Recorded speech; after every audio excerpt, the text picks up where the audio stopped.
TCS ahead of its numbers as well, down about 1% or so last time I checked the stock. So that's pretty much the shape of the market for now.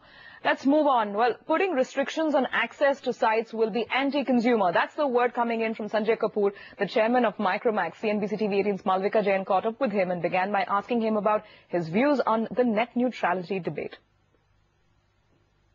Net neutrality is an issue which needs a proper definition by the regulator or by the licensors, so that there could be a starting point for the debate and boundary conditions are set up. I think today the whole debate about what is the definition for net neutrality is like the six blind men and the elephant. You know, everybody has their own interpretation.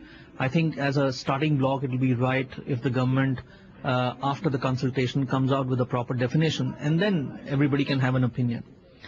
My own take, and I'm a supporter of net neutrality because I believe the entire community has become so large globally that now to put restrictions on access to an application of choice will be very anti-consumer. And I think no matter what roles governments and regulators play in defining and making policy around net neutrality, the consumer will have a very large say, or maybe in my mind even the final say.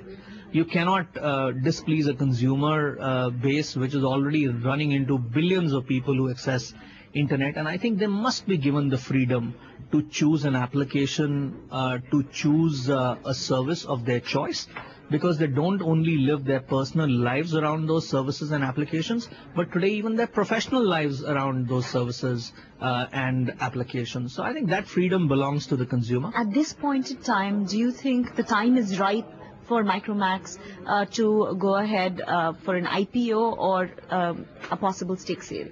Again, you know, these are strategic options that are available, and all options will be examined by the management and the board as and when decisions have to be taken around this. Overall, I think looking at the climate, the economic climate in the country, it looks very buoyant. Whether it's right for MicroMax or not, only time will tell. Okay, that's a comment on the net neutrality debate. And at that same event, Malvika Jain also caught up with Aditya Ghosh, president of Indigo, and began by asking him about the company's IPO plans. So we haven't decided on anything. So once we decide on an IPO, only then the question of what that amount comes to and all that. And so there's been absolutely no decision on that, nothing new on that front. But Qatar Airways has been saying that they are really keen to pick up a stake in Indigo. Is there at all an interest, as far as Indigo is concerned, to partner with Qatar Airways? We are actually not looking for any partners, but very flattering for Qatar to say that. What would be the revenue implication of unbundling all these services?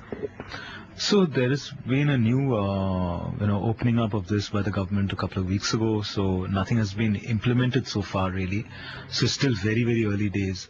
But it happens all around the world, and if it's and it happens in most mature markets in various parts of the world. So it's only a question of the consumer getting used to it and seeing the benefit of it. And what would be the revenue implication of this move? It just depends on what everything gets priced at and what gets thrown out. It's way too early to project that.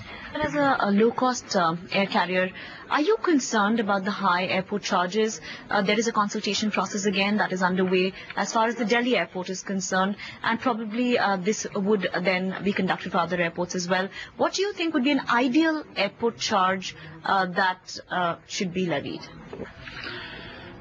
Anything that heightens the final input costs into the airline business, whether it is airport charges or fuel or landing, navigation, parking charges, whatever it might be, finally burdens the ultimate consumer.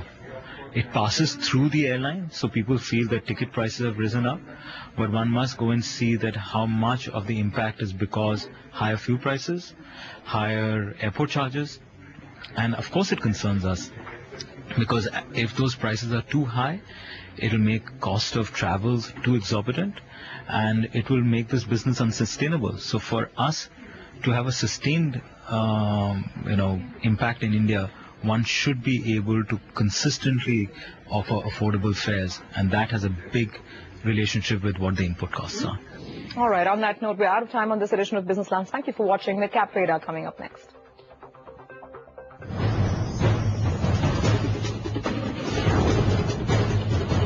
CNBCTV18, celebrating 15 years of leadership.